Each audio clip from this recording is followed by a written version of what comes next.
Welcome to Circuit 42. Circuit 42. The one-stop location for all things geek. This episode is brought to you by our sponsors, Dragon's Lair San Antonio and Gotham Newsstand. Sit back, relax, and most importantly, enjoy another episode of Circuit 42. Circuit 42.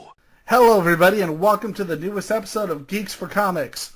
I am Ian McIntosh, and I'm here with my co-host and photographer, Caleb Madonia. Hello. And we are here with special guest host, Fat Grandma. Hello. Where the hell is the microphone? There it is. Hello. Fat Grandma, Hello? we don't have any flap tests. Allied High Command, is that you? Oh, hang in there. I have punched Mussolini several times now. So, as some of you may have realized, this may not actually just be Fat Grandma, but also her grandson, Linkara. Oh my God, there's a ghost with me?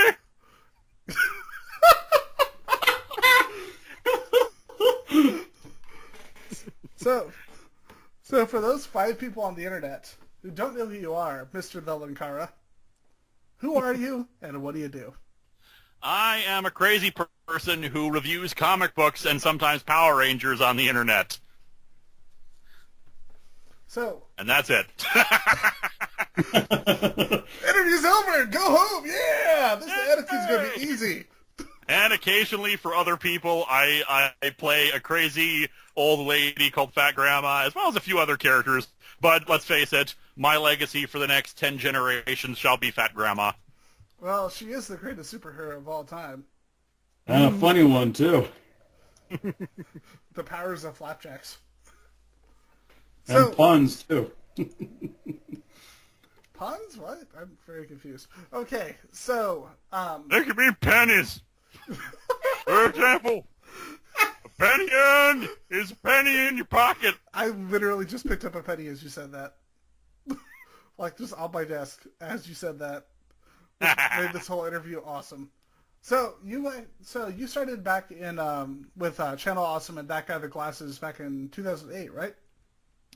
Sort of. I started doing the video. Well, here's the thing. I started out as text reviews because back in caveman times, before YouTube, there really wasn't the option of doing video-based recaps and reviews of B-movies and TV shows and all that fun stuff. So it was all text-based. And I was a huge fan of websites like The Agony Booth, Chibutu's Movie Reviews, B-Movie Planet.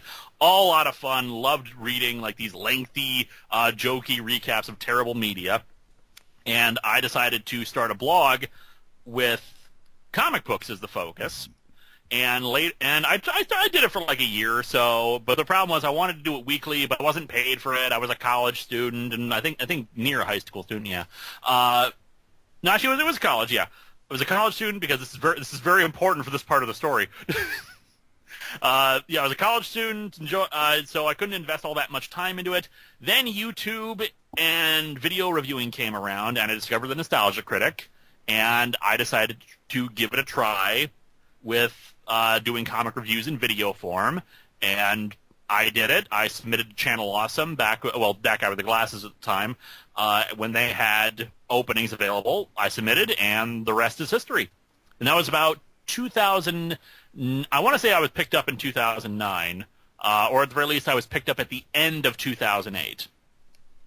So, got a quick question for you regarding that, because you came in, as of recently, especially with Avengers kind of kicked off like this new, kind of brought in like this new audience for comic books that may not have been interested in them before. And you came in, started reviewing like just a few years before that. Did you expect your success to just kick off like it did so quickly with comic books at the time being considered more niche? I always hoped.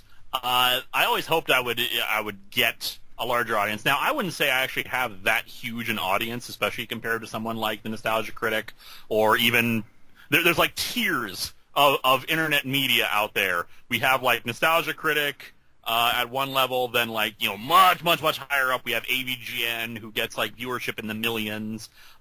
Slightly higher up than that is Red versus Blue and Rooster Teeth and all them. That kind of thing.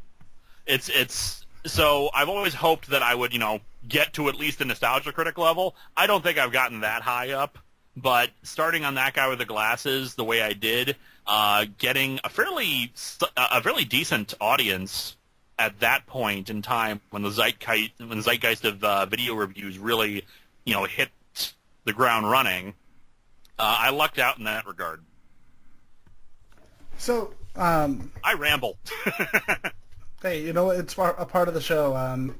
If our interviews stay on target at all, then we have failed. Caleb, did you have a question?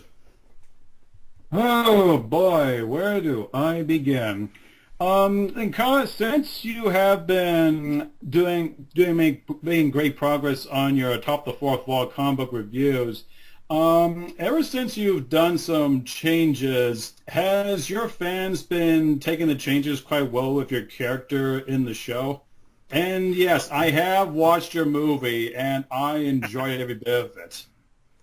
Oh, quite a bit. The fans have embraced pretty much the continuing evolution of the show. In fact, it's surprising for some people who, back when we were on Blip, when the latest episode would end and would cycle back to the very first episode, they'd be so shocked to see me as thinner and shorter and half in shadow and speaking with more of a whisper.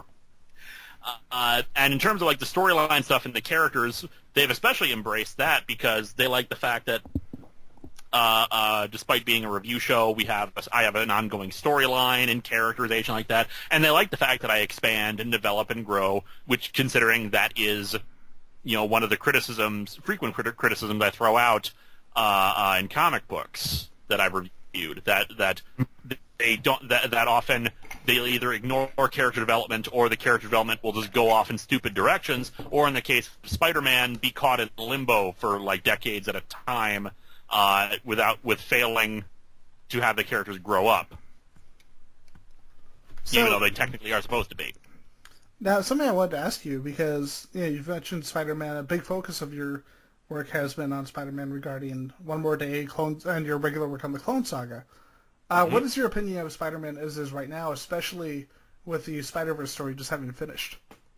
What it amuses me greatly that they continually say that, well, we don't want to have Peter be aged. That's the reason why they had the marriage be separated. Why they separated him and Mary Jane to begin with. We think marriage and divorce would age him, and we think it takes away from his fun as a character and his uniqueness as the average everyday guy.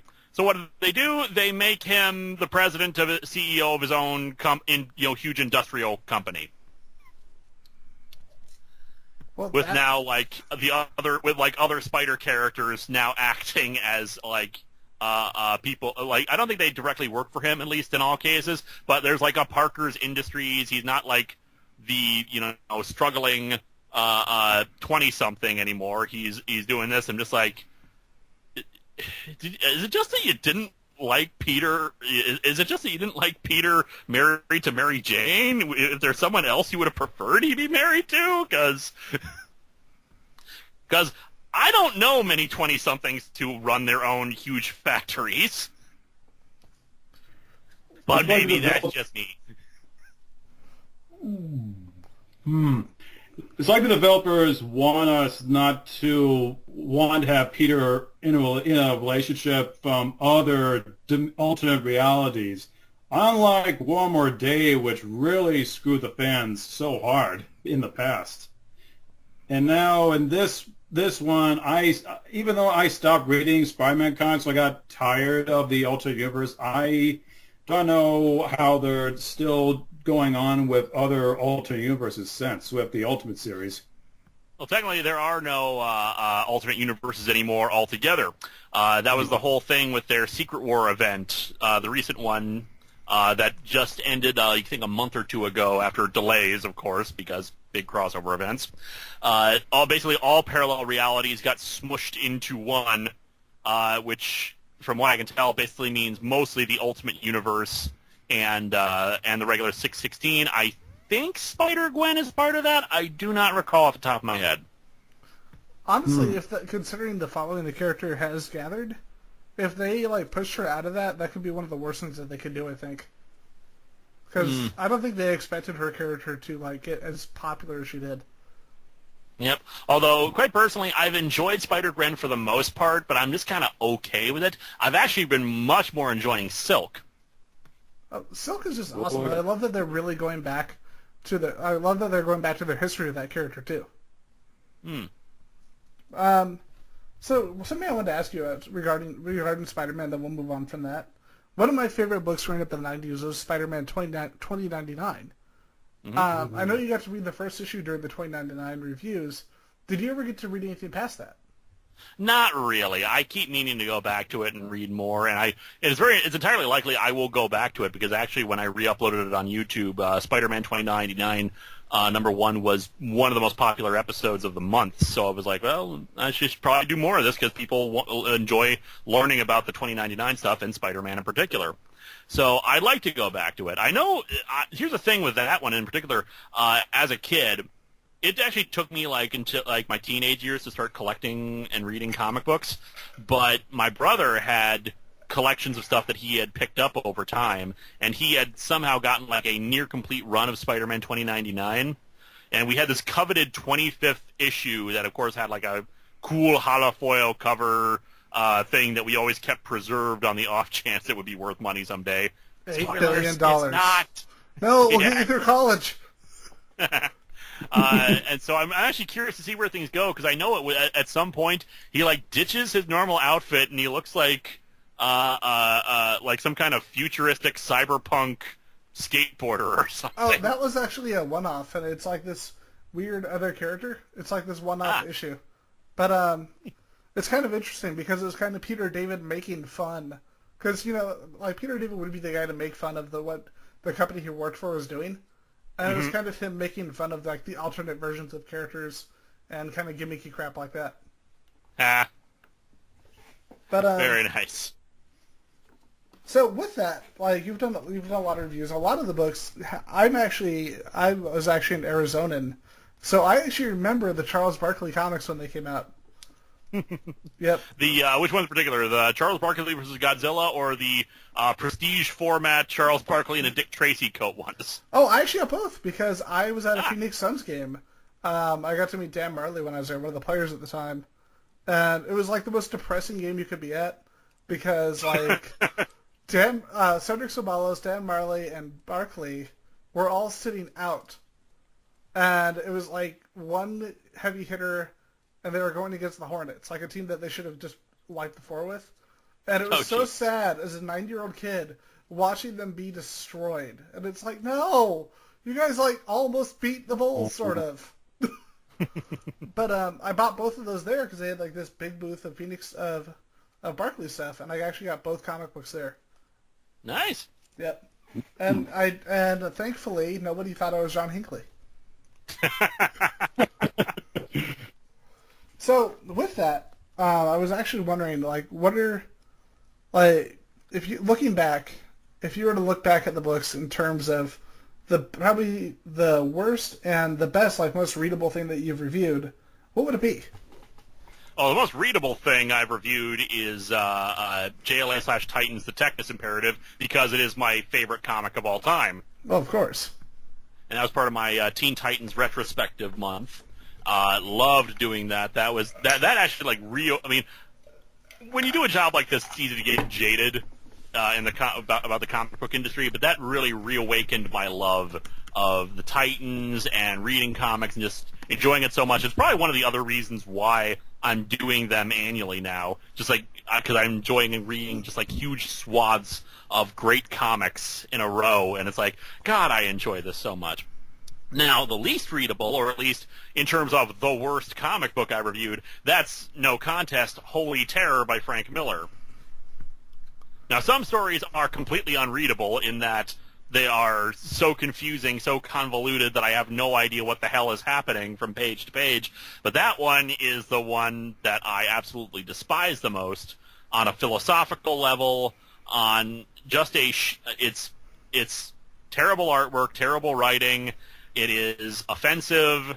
It is just horrible and helps show that Frank Miller has become kind of an awful human being.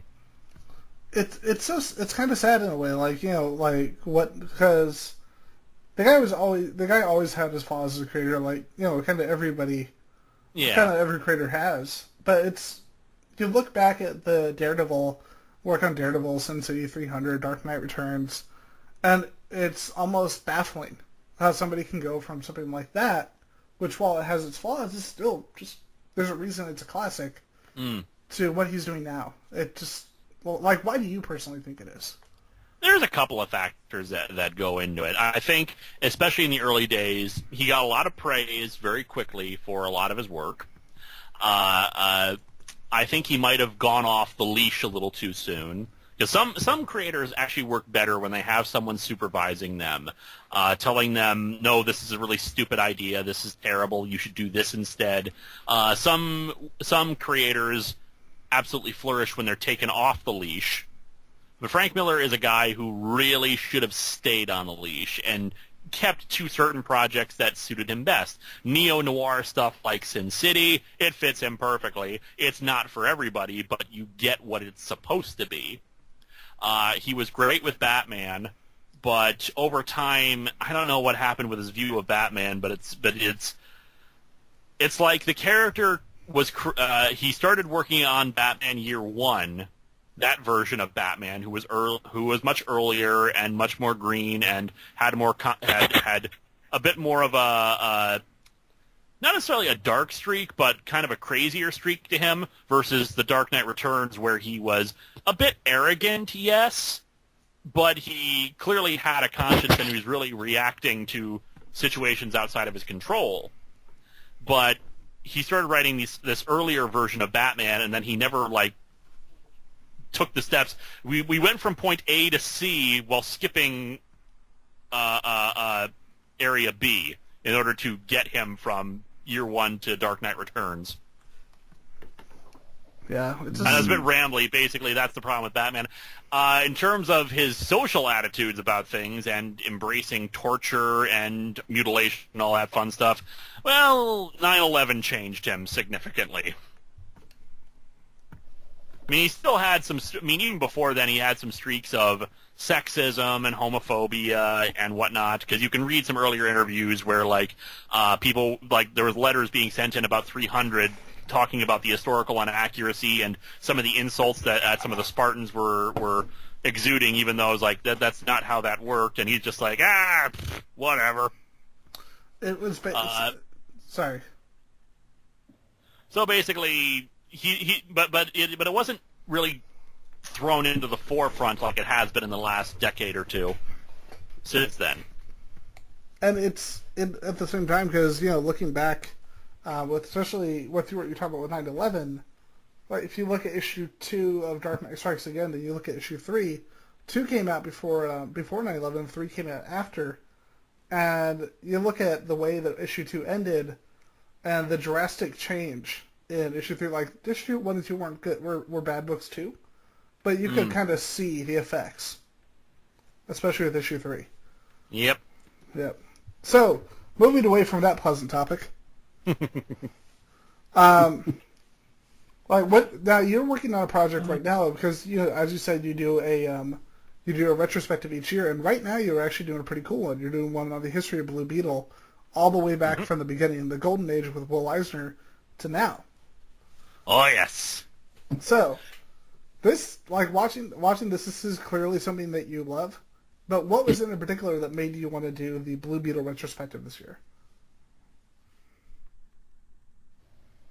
Well, kind of lost you for a second there. Could you finish the question? Yeah, I was saying that this is clearly a character that you have a lot of passion for, but what is it in particular that made you want to do the Blue Beetle retrospective this year?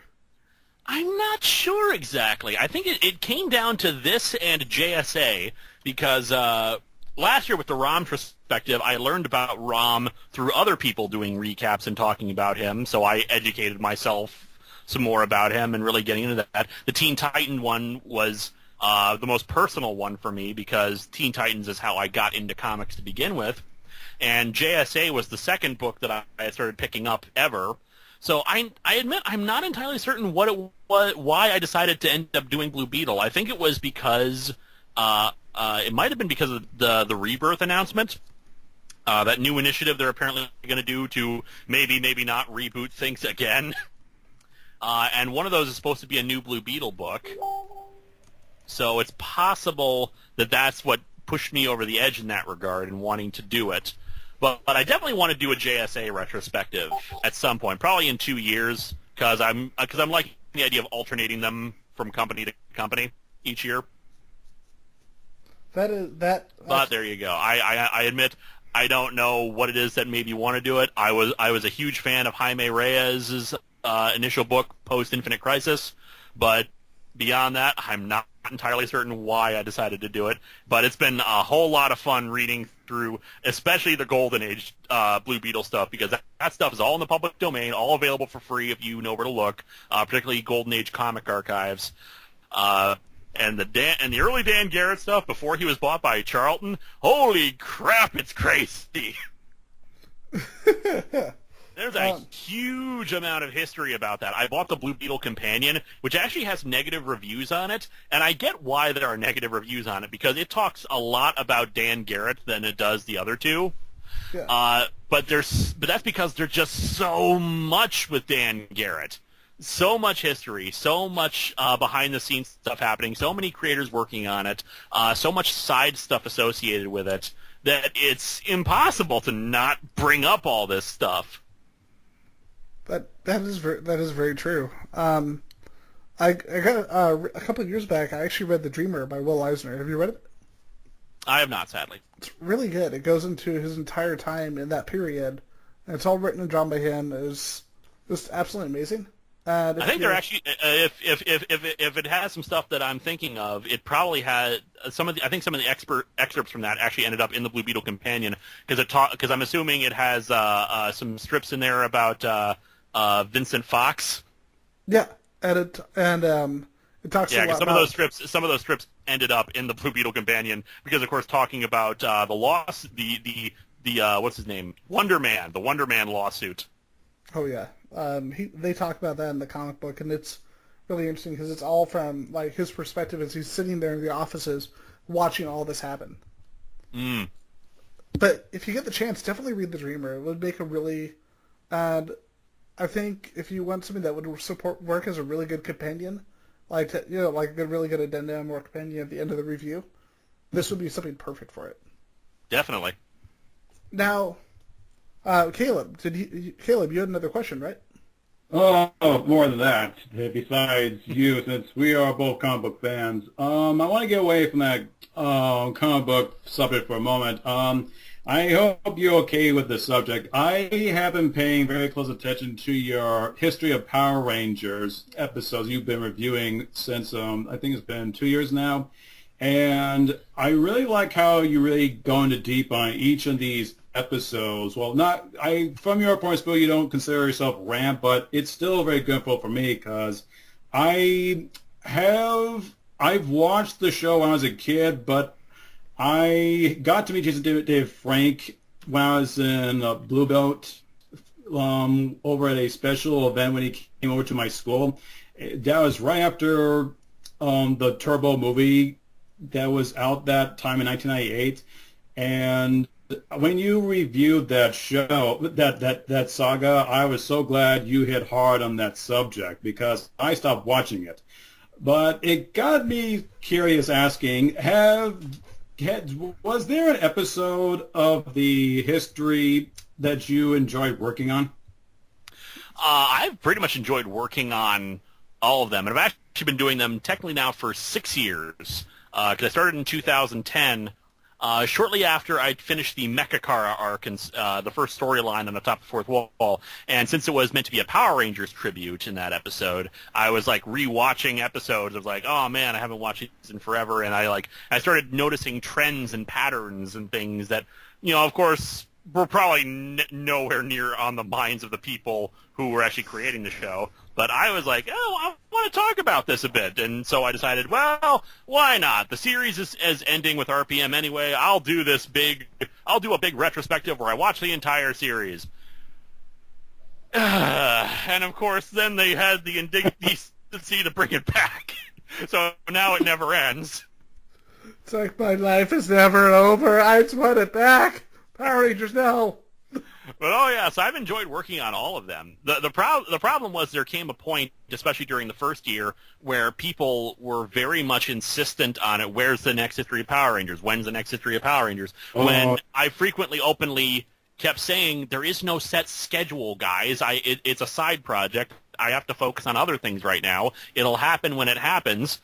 And so when we got to like the Wild Force video, when I was getting daily emails and comments and tweets about it, right after I had moved for the first time on my own out of my parents' place, and I'm just like, screw this! You guys stop asking, damn it! And it actually worked. It worked for like 2 or 3 months. I didn't get a single message asking when the next one was, and then it started up again. I was bad too, but then I knew it was going to happen later once they were all uploaded again.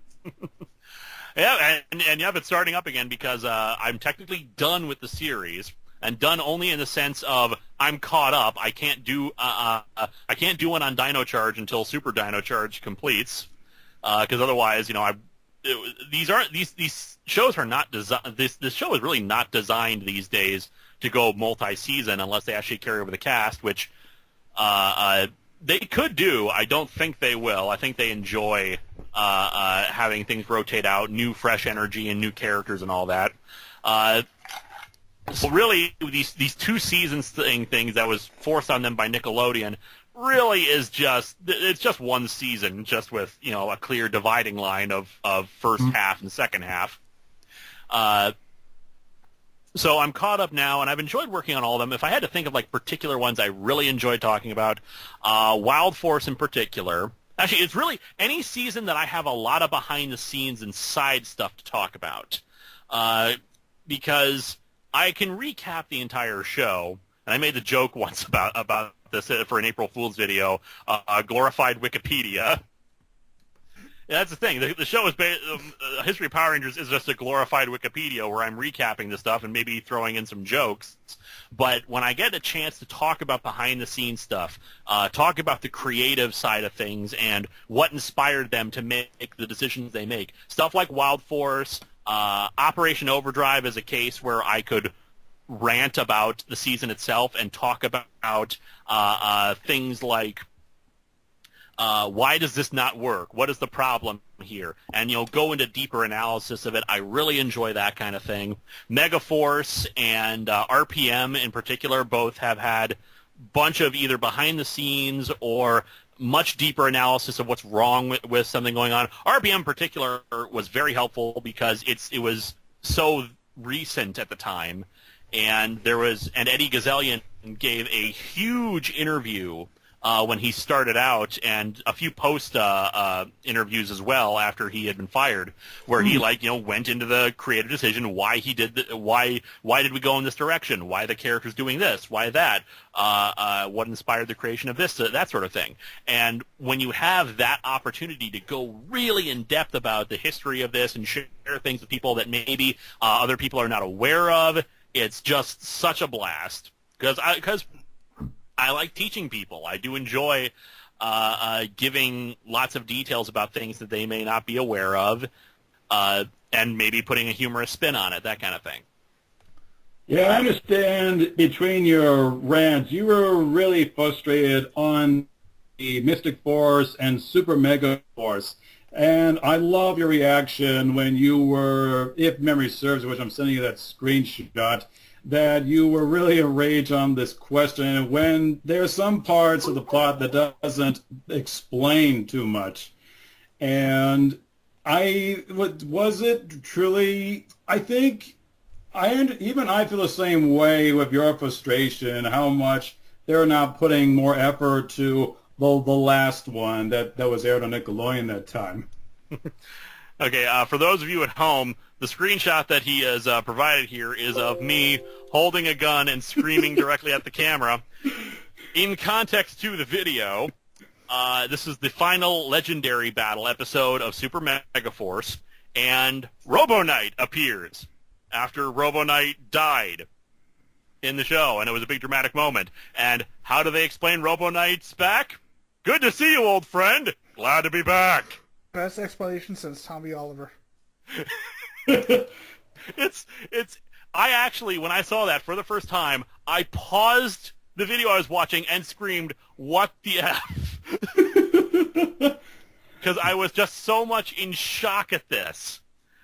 It was a clear. It's the creative team giving the middle finger to the audience, saying, "We don't care. We do not care at all." So I came up with this bit in my head where just like it breaks me. After this is in the final part of a 2.5-hour recap of the entirety of Megaforce and rant about various aspects of the show, what goes right, what goes wrong, and just that moment, that moment where I break. There have only been 3 times in the history of Power Rangers where it breaks away from the voiceover. The first was when Kendricks died. The second was in Operation Overdrive for a gag where I walk over to a wall and I was just so frustrated with it that I bang my head against the wall repeatedly. It was so funny. And then this one. This is our grand finale to History of Power Rangers until Dino Charge completes. So I start laughing. I just start laughing at that after like a moment of silence where I'm just like where my brain is trying to process it. Then I start laughing, and I pull up a gun. I walk over to a wall, still laughing, and unload the gun clip into the wall.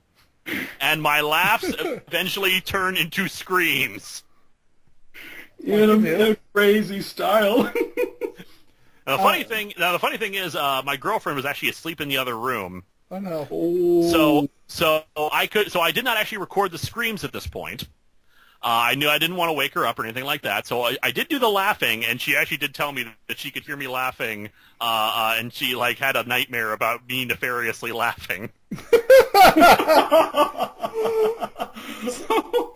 But at the point where I'm screaming, that's actually dubbed in later, after we had gotten home from Christmas. Well, that's a perfect way to cap off the holidays. Yeah, that's the other thing. This was supposed to be done by Christmas. This review ballooned up from where it was supposed to be. It was only supposed to be maybe as long as the Samurai one, so 4 parts, but it just had more and more stuff for me to talk about. Just new things to complain about, and so it expanded from a 4-part, hour and a half kind of a deal like it usually tended to be, to the final part being 50 minutes long. And normally in a situation like this, I try to keep the videos to less than 40 minutes. It's now broken because it's on YouTube. It doesn't matter anymore. But in this, if it goes too long, I'll just split it into whatever. But in this case, I was I don't want to split this yet again into 6 parts. I want this done. So, yeah, that's the capstone to how much this expanded. It was supposed to be out on Christmas. I think it finally was completely out by December 26th or 27th because it just got so much longer than it was supposed to.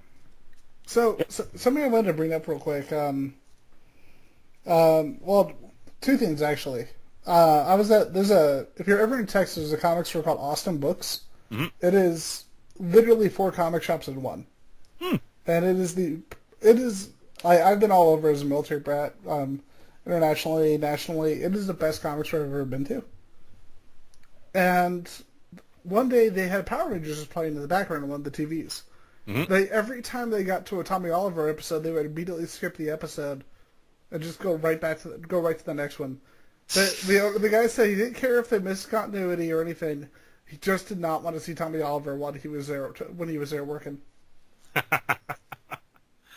Tommy is a very divisive character in the show because honestly, here's part of the problem. Part of it is Jason David Frank himself leaking into it, and Jason David Frank is a very assertive personality, and some say that he's gotten a bit too egotistical about the role. Hold on, I misspoke. I misspoke. I feel stupid now. I don't mean Tommy. Who was the little kid? Justin. Justin. I'm dumb. I don't know why I said Tommy.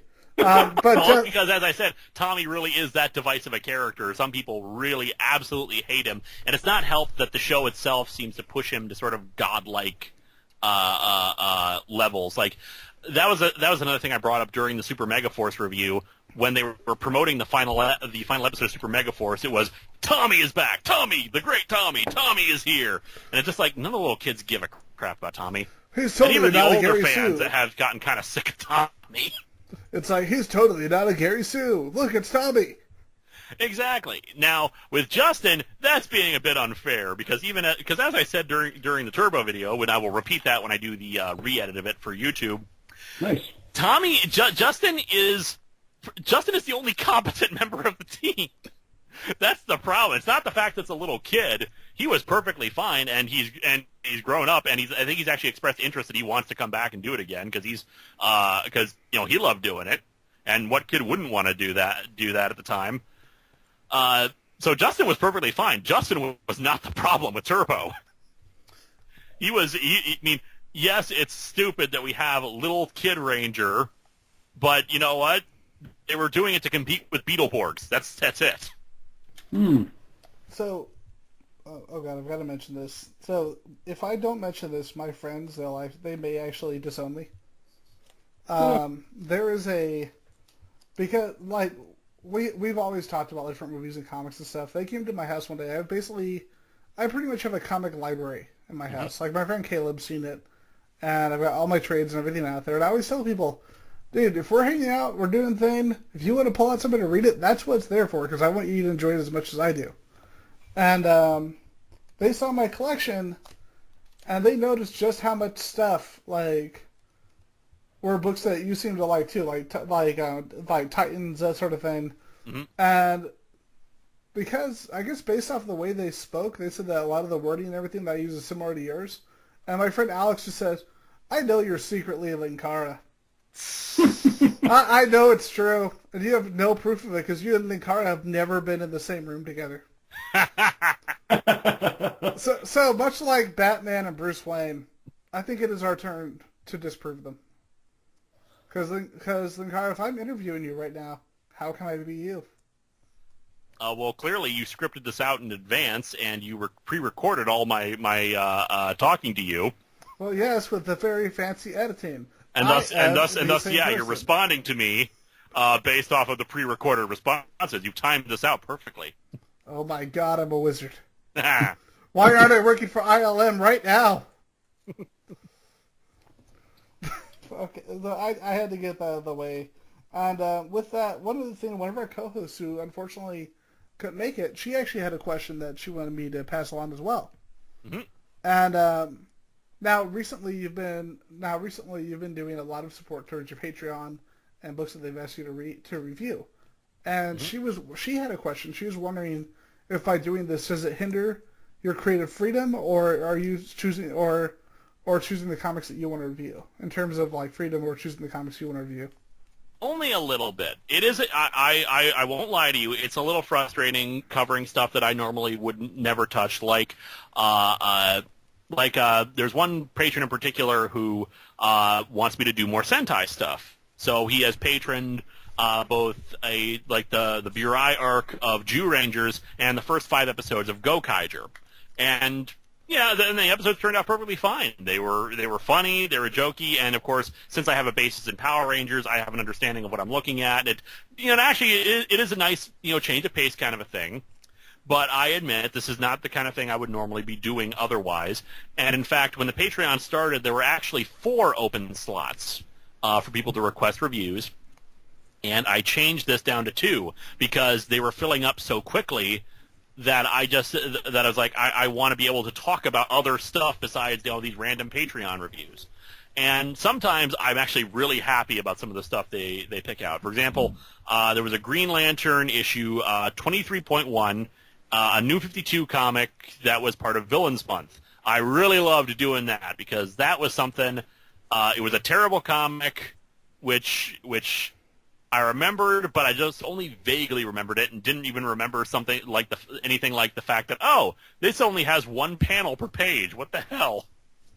There was also another one which I had wanted to do for a while, but I completely forgotten about, a Power Man and Iron Fist issue, which actually was indirectly a Doctor Who crossover.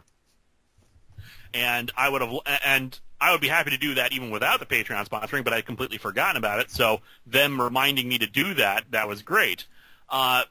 there's stuff there's other stuff though that I would normally completely ignore, and it's just like, why do you want me to talk about this?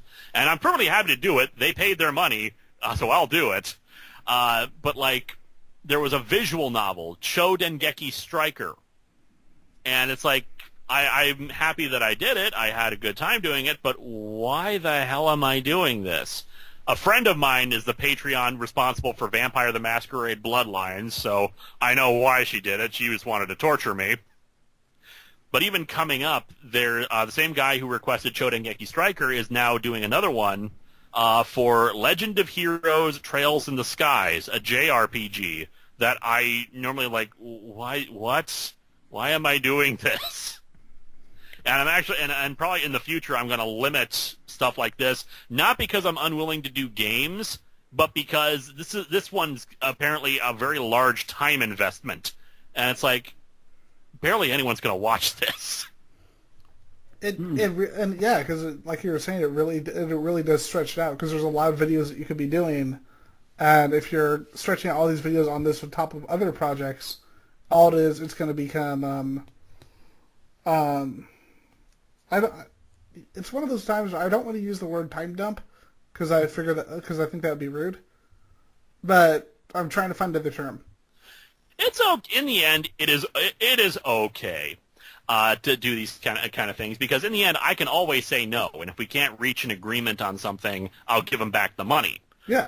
But you know what? It's nice to do these kind of things every once in a while, because it's something so different from what I'm used to doing that it actually, in some cases, expands my freedom out, because even though I would never have normally done Vampire the Masquerade Bloodlines, I had a blast editing that review and putting it together and coming up with jokes for it, because sometimes there really is just that amount of goofy stuff that I enjoy doing. In July, I have some audio dramas that I'm going to review. In August, there is a British kind of sort of children's comic called Biggles and the Menace from Space that I'm going to be reviewing. Oh god, Biggles. First time I heard about Biggles is in a Monty Python sketch. I know absolutely nothing about Biggles, so this will be fun. Now, you hear the evil laugh from the host, and you're like, shit. Now, there is potentially problems that come up with this. For example, earlier the very first episode of this year was NFL Super Pro Special Edition number 1. That was actually supposed to be reviewed last August. But the problem is that with the Patreon-sponsored reviews, they take priority because people have, petitioned to have, they paid to have it happen. And when people are paying me, then, well, they are taking priority. They're definitely going to take priority over what I want to do. So in this case, this was a review I had wanted to do for a bit, but because of the reshuffling of Patreon episodes, I had to push it back.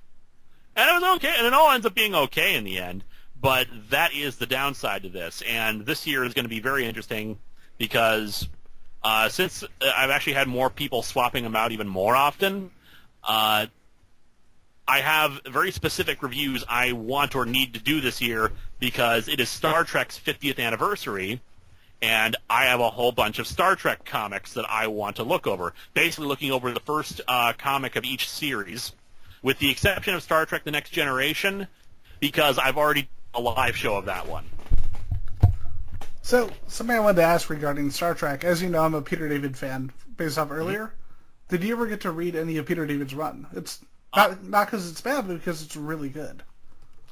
His run of which again? He actually wrote the Star Trek comics for a while. I have not, unfortunately. I've actually not read much of Star Trek comics in terms of, ongoing series. Mostly what I end up reading is the occasional miniseries, but in regards to Peter David's Star Trek stuff, I am a big fan of his New Frontier novels. Okay, if you like that, read Who Killed Captain Kirk. Will do. Absolutely amazing. So, brain fart. Okay, well, Caleb, what's your next question? Well, the subject is very interesting. I'm not sure if memory serves you, but I remember reading a comment on Bleb way before it was shut down. One of the comments were requesting if you are doing some more comic book review on video game adaptations with Tomb Raider or other franchises in the future to come. You only did some with Sonic the Hedgehog and one with Drew Wario's tribute and one more. I can't. Oh yeah, and Silent Hill comics you once read in the past. The problem with me doing any kind of video game comic adaptations, as I found with the Street Fighter review, because everyone and their mother wanted me to do Malibu Street Fighter comics. If I'm not familiar with the franchise itself, then I am just people are like, but why didn't you mention this? This isn't out of character. Well, I don't know anything about it. I didn't grow up with Street Fighter. I grew up with a Genesis, and I played Mortal Kombat, and even with Mortal Kombat, I didn't follow the story in Mortal Kombat. Sonic is a bit easier because I grew up with Sonic, and the story's not that complicated there. Now, Silent Hill, I am much more of a fan of, and I understood stuff that was going on, so it was easier to review stuff like that. But when it comes to stuff like Tomb Raider, I don't know anything about Tomb Raider. I don't know about Killer 7 or Street Fighter or half the other things that they would want me to review. So I'm really not the guy to be talking about this. I would have to do considerably more research and playing some of the original games and getting a feel for them and all that fun stuff. And really, in the end, it's not gonna result in any. It's not gonna make a great episode anyway, unless I've got that connection and knowledge already. Sadly, But yeah. Seriously, do you guys really want to see Linkara Adamantium Rage again? Why isn't fewer people Patreon me to do more Genesis games? That was easy to do. It's like review the entire Genesis catalog. Here's $8,000. Okay, for $8,000, I'll happily do that. You're like, first off, why are you spending so much money? Dude, pay me to do a review of Kid Chameleon. I'd love to do that. Dude, Kid Chameleon was That'll awesome. be good. But yeah, I don't know if have you tried to make plans doing a crossover with Drew Wario in the past before his passing? Not really. The thing about me is I used to be much more enthusiastic about doing crossovers with other people. The problem is it's a major time investment to write up a crossover script, and hopefully they'll have time to do something like that. And especially since I have to put out a Top of Fourth Wall on a weekly basis, as the shows have grown a bit more sophisticated and a bit more advanced in how I put them together, it's harder for me to take the time to write out a really good crossover script to have with someone else. So I end up just letting them write scripts, and they can get the revenue, and I'm perfectly happy with that. Back in the day, though, I enjoyed doing them. I didn't really have anything in mind for Justin, though, before his passing. I did cameo with him for a Batman video, and the Pokemon reviews were all Swades to begin with, which the man has the patience of a saint, simply because it took like forever for us to get our lines to him. Yeah, those reviews are very good and well timed. I just wanted to say in regards to the recent movie that you did, of course, with Brad and everybody, because you mentioned crossovers. In terms of a project like that, like how far in advance did you have to plan that to get all that together? Because watching it is definitely a very involved movie, and I love how it took from all of your previous storylines, but did so in a way where it wasn't really confusing. Thank you, sir. With the movie, I could spend like hours and hours talking about that. But in regards to specifically your question, I wrote the script, or at least finished the first draft, 2 years before we started filming. And of course, I had very specific people in mind for a lot of the stuff. Some people were not in there in terms of like cameos and whatnot. For instance, the Dr. Insano cameo was not originally in the script. That was added in the I want to say third draft, but I'm not entirely certain. Mostly to explain away the fact that originally the Kyle Estes set was supposed to be a separate, spaceship-looking set, and we just didn't have time to build yet another spaceship. So I was like, okay, we'll say that Dr. Insano sold the house ship technology to an independent space organization. Thus, their ship is a living room. There, done. Just, it's unimportant detail, makes for a quick gag, and then move on. Now, in regards to getting everyone together, planning a movie like this takes like several months in advance for ordering tickets, planning hotel rooms, which we still had some minor issues with the hotel rooms, but it happens that you muddle through it somehow. There were still last-minute issues that came up. For example, Joe was actually on a trip to Poland for half the filming of the movie. He just came back on like day 5 of shooting out of a 10-day shoot, which is longer than any of the anniversary movies. The anniversary movies are usually done in a week. But I wanted to allow time. I'll explain why in a minute here. So Joe had to come in halfway through shooting. Lana Pator, who played Alan, had to cancel his flight at the last minute because of a personal emergency. We were able to reschedule and get him in just like an extra day or so, but so he missed a single day of shooting. Brad Jones had a last minute problem where he was supposed to get on a train to get here, but the train was canceled at the last second. So little fires like that you have to put out, because even the best laid plans of mice and men and all that. But in terms of like planning a crossover like that, what helps is that I'm not gonna try to insult Doug, but the problem with Doug and the anniversary movies is that he doesn't watch all of our stuff, nor should he be expected to, because he has his own job and there are so many of us. And when it comes to the anniversary movies, that's like 20 people. You can't really binge through all that material. But since I was planning this so far in advance and had no need to have it done with by a certain time, I was able to take more time to watch everyone's videos, get a feel for their voice, and I only got half of a feel for their voices in some cases, and then write them and how they sounded and try to actually have them be their characters versus how Doug would usually do it, which is people are there pretty much to tell jokes referencing movies and whatnot. And that's not necessarily a bad thing, because it's still got people interested in them and they can still put in a really damn good performance, but it's meant to be a different kind of thing. Aside from To Boldly Flee, the movies are basically farces. They are just kind of absurd comedy kind of situations where we're referencing things. To Boldly Flee got Suburban Nights and To Boldly Flee got a little bit more serious, more so To Boldly Flee because we were talking about grander themes and it was a big mini-series kind of a deal, 'cause it was like 3.5 hours. But in the end, it was still, it's silly because we are very silly people. Whereas the Atop the Fourth Wall movie, there are comedic elements certainly, but it's supposed to be taken seriously despite the absurdity of the situation. So I wanted the characters to be done, what's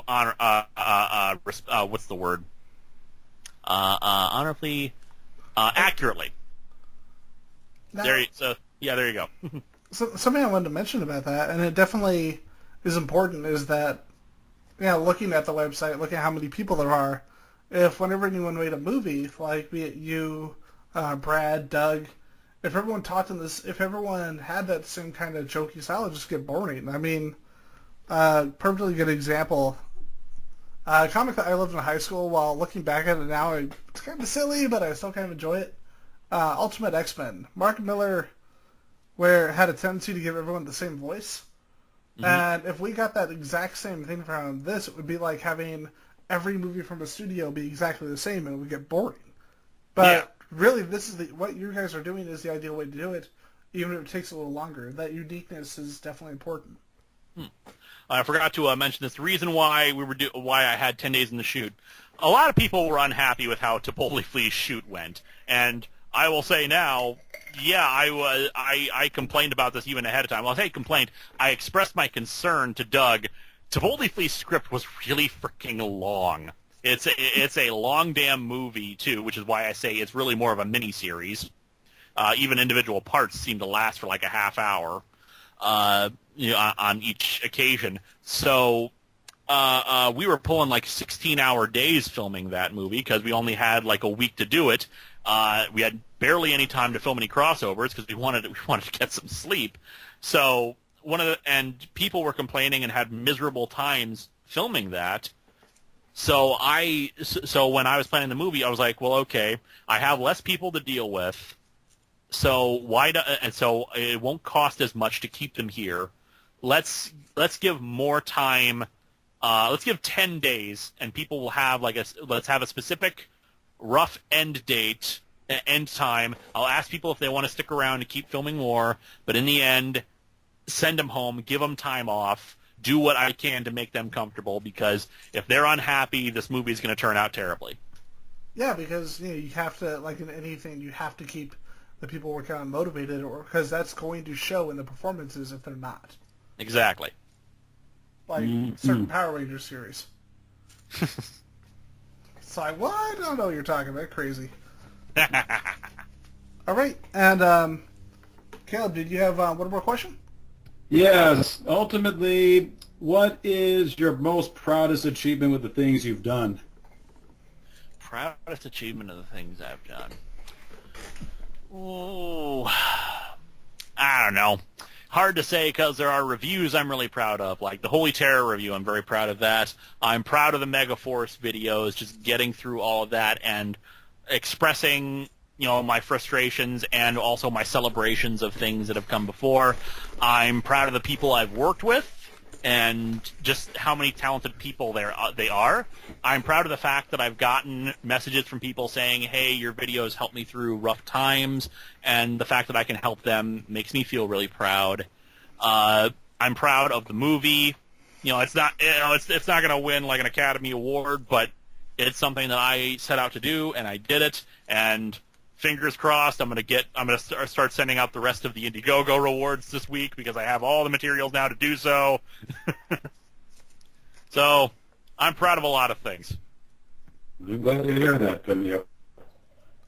So with that, did you have any other projects coming up? Anything that you want to talk about before we bring the show to a close? I am going to be doing another Long Box of the Damned Midsummer's Nightmare this June. And hopefully I'll be able to film that in May. Speaking of May, I also have the 400th episode of Atop the Fourth Wall coming up. So far, still no one has guessed it, nor do I expect them to. I'm looking forward to that episode, too. It's clearly Onslaught, duh. I think you would just explode, like, the moment that started. I think I've thought about doing Onslaught before, but it's like it's one of those things like Avengers: The Crossing, where I've wanted to do it, but I was so utterly confused by what I was reading, I didn't think it would make for a good review, or at least it would require multiple episodes to get through it. It's like you're just sitting there reviewing the comic. You start reading, you just start to melt. It's like, did he just have a stroke? The comic won. No. What is happening? All right, and with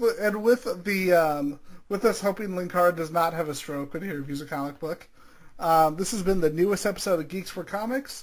Thank you again, Louis, for coming on the show. Thank you for having me. Thank you to my co-host, Caleb. Well, always a pleasure. And thank you to Fat Grandma for opening us up. Where are you? I'm hearing things.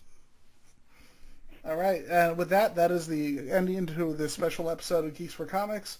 Y'all have a great night. Keep reading comics and keep going to Atop the Fourth Wall and our page, or else we'll become sad.